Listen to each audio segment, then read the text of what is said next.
Estimadas amigas y amigos, ¿cómo están todos ustedes? Bienvenidos a un nuevo video de análisis y opinión, libre expresión aquí en YouTube. En esta oportunidad voy a hablar acerca de las causas que me parece que llevaron a Gabriel Boric a ganar esta elección presidencial y a dar vuelta los resultados de primera vuelta, segunda vuelta de una forma realmente muy notoria y muy dolorosa para el sector de la derecha y la centroderecha. Mientras los de centro izquierda, izquierda y extrema izquierda están felices todavía por el triunfo, vemos a una derecha y una centro-derecha todavía con el mazazo en la cabeza, tratando de digerir primero las emociones que significa una derrota de esta naturaleza, y ha costado bastante poder escuchar personeros de ese sector político haciendo un mea culpa o haciendo análisis respecto de cuáles fueron las equivocaciones. Yo hice un video anteriormente tratando de dilucidar cuáles fueron las causas que llevaron a José Antonio Kast a ganar la primera vuelta y posteriormente perder por paliza la segunda vuelta, aunque en realidad no es tanta la paliza, porque si nosotros pensamos que una persona que es disuadida de la ideología o del proyecto político que tiene al frente, es una persona que gana en este lado. Por lo tanto, en realidad es un 6% de personas que faltó convocar desde ese lado hacia el de acá. Así que quiero invitarlos primero a que vean ese video de análisis de la derrota de José Antonio Kast y cuáles fueron los errores del comando presidencial de José Antonio Kast, para que puedan contarme qué les parece ese análisis. Ahora vamos a ver cuáles son las razones que llevaron al triunfo a Gabriel Boric. En primer lugar, podemos ver un Gabriel Boric de primera vuelta, antes de primera vuelta, completamente distinto al que pasó a segunda vuelta y al que hizo campaña en segunda vuelta. Podemos ver a dos personas diametralmente distintas. Primero, un Gabriel Boric absolutamente frontal y muy directo con todo su lenguaje, con su lenguaje corporal, con su vestimenta, con la estética. Un Gabriel Boric de primera vuelta muy acorde a lo que ha sido Gabriel Boric desde la revolución de los universitarios, junto a Camila Vallejo, Giorgio Jackson y otros personeros de ese sector político.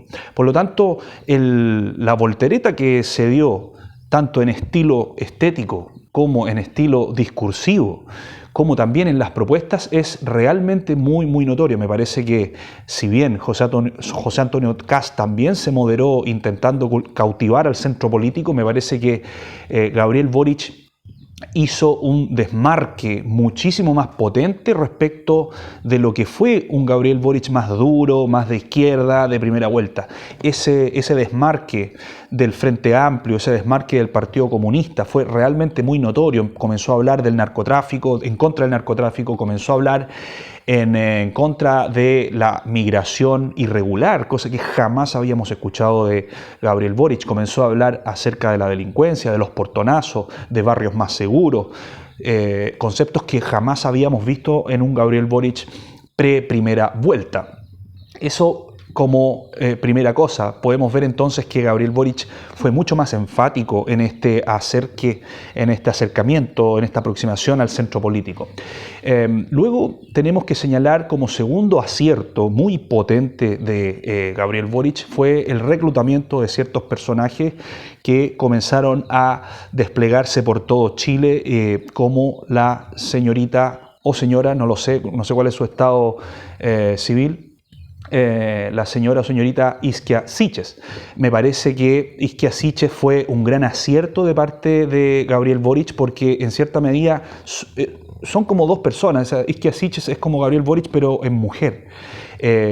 Y por lo tanto se produce como una especie de clonación en la figura de Gabriel Boric con Isquia Siches. Es como si hubiese habido otro Gabriel Boric con cuerpo de mujer, y fue un gran acierto haberla reclutado, porque comenzó a recorrer todo Chile, comenzó a recorrer el sur, fue a recorrer el norte, recorrió la región metropolitana, y fue un gran acierto como figura, como personaje y como rostro, ¿no?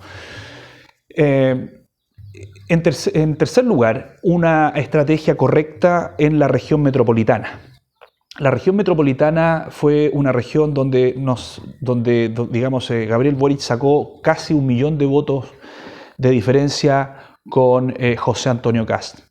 Si eso no le dice nada al comando de José Antonio Kast, entonces realmente no hay mucho que hablar ni mucho que analizar, ¿no? Porque si hay algo que uno tiene que intentar cultivar cuando está analizando los fenómenos políticos es la humildad, ¿no?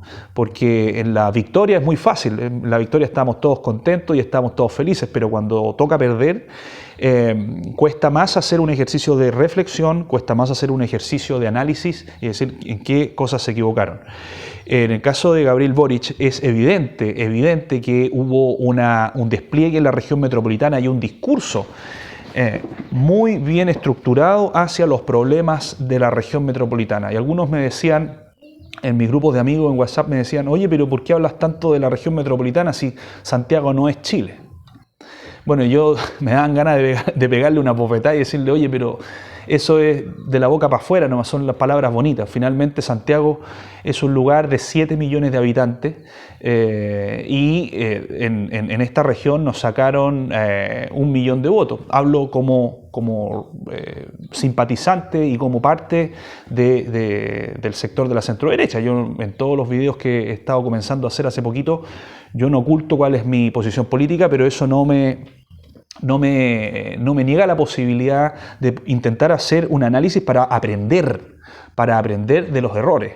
Y Gabriel Boric evidentemente que hizo un cometido mucho mejor en la región metropolitana. O sea, el discurso y las propuestas, muchas de ellas de corte populista, como por ejemplo, este es el cuarto factor, las propuestas populistas de Gabriel Boric.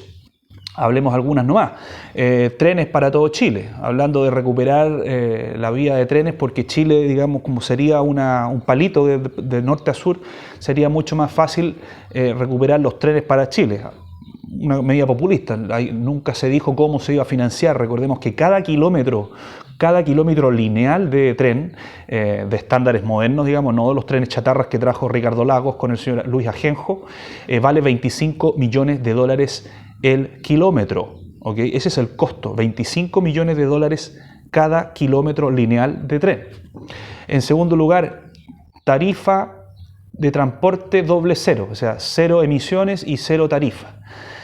Si eso no le llega al santiaguino, que se gasta un dineral mensualmente de su presupuesto en transporte, estamos muy perdidos. Claramente fue una medida populista porque ya el Transantiago en sí mismo tiene un forado de 1.500 y 2.000 millones de dólares al año.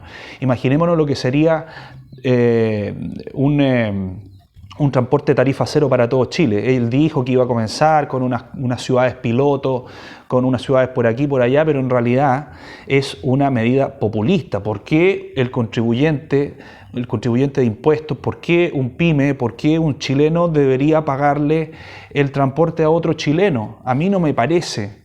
O sea, a las personas que defendemos las ideas de la libertad, inmediatamente decimos, pero ¿por qué? ¿Por qué me tienen que meter la mano en mi bolsillo, ¿okay? Y pagarle la tarifa a otro ciudadano? O sea, yo al menos no lo entiendo.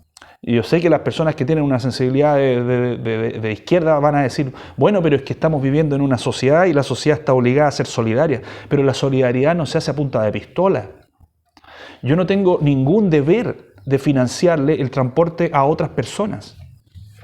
Claramente, pero además de eso, el costo, o sea, por lo menos 5.000 millones de dólares anuales que no existen en ninguna parte, no están, es una medida populista. Condonación del CAE le llegó a muchos corazones de los santiaguinos, sobre todo universitarios, que se movilizaron fuertemente con él años atrás y ahora en la marcha del 1 millón de personas que salió en el estallido social. En la condonación del CAE hay un componente emotivo muy grande, no solamente a los santiaguinos, sino que también a todo Chile. Vamos a eliminar, dijo las ISAPRES, vamos a eliminar las AFP. Uno de sus asesores dijo que sí iban a ser expropiables, después él dijo que no iban a ser expropiables, cometió errores hablando de las rentas vitalicias.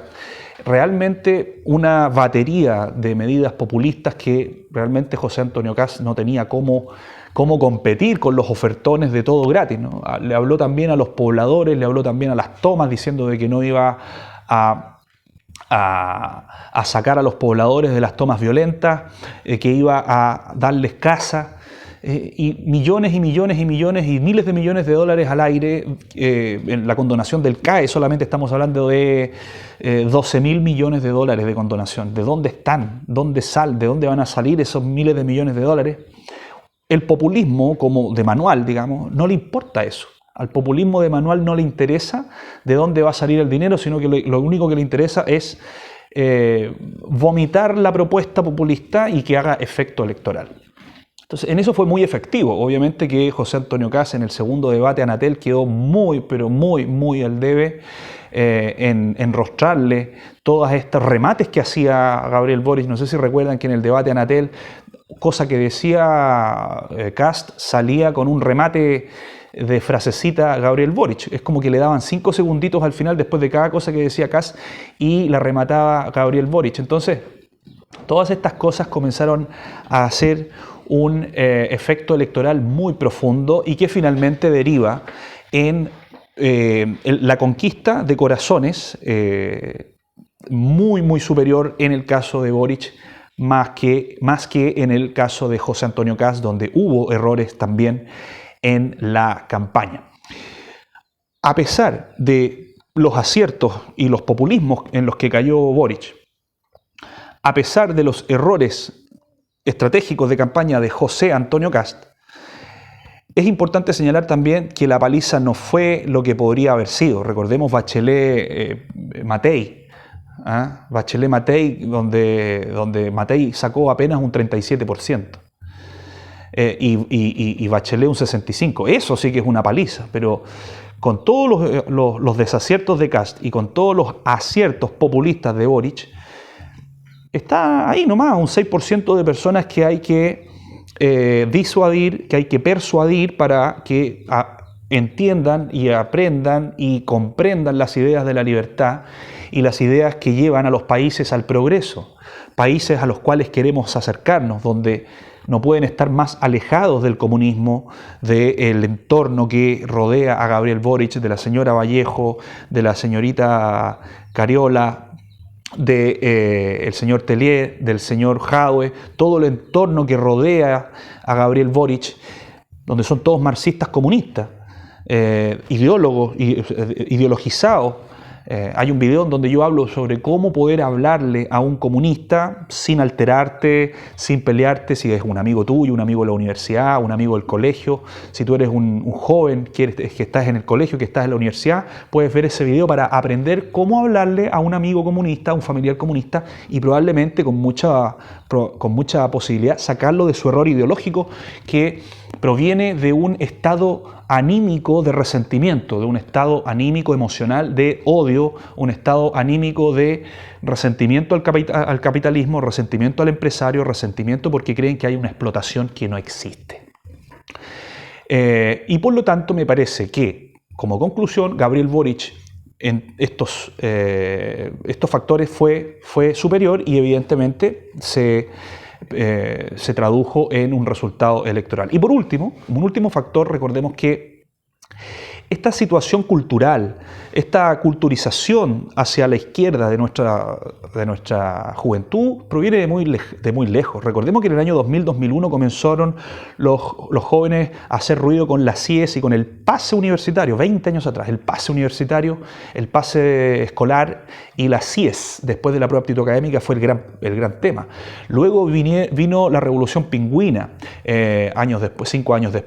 5 años después, en el 2006 fue la revolución pingüina, en el 2011 fue Camila Vallejo y el millón de jóvenes universitarios marchando y la represión policial comandada por Rodrigo Ginspeter. Luego vino, recordemos entonces, el estallido social en el 2019 y finalmente todo esto es un continuo que deriva finalmente en la elección de Gabriel Boric. Esto es el análisis que he podido hacer. Les mando un abrazo muy grande y les deseo un feliz año nuevo, que lo pasen bien en familia, con los suyos. Cuídense, déjenme un comentario qué les parece esta columna de opinión. Un abrazo, chao, chao.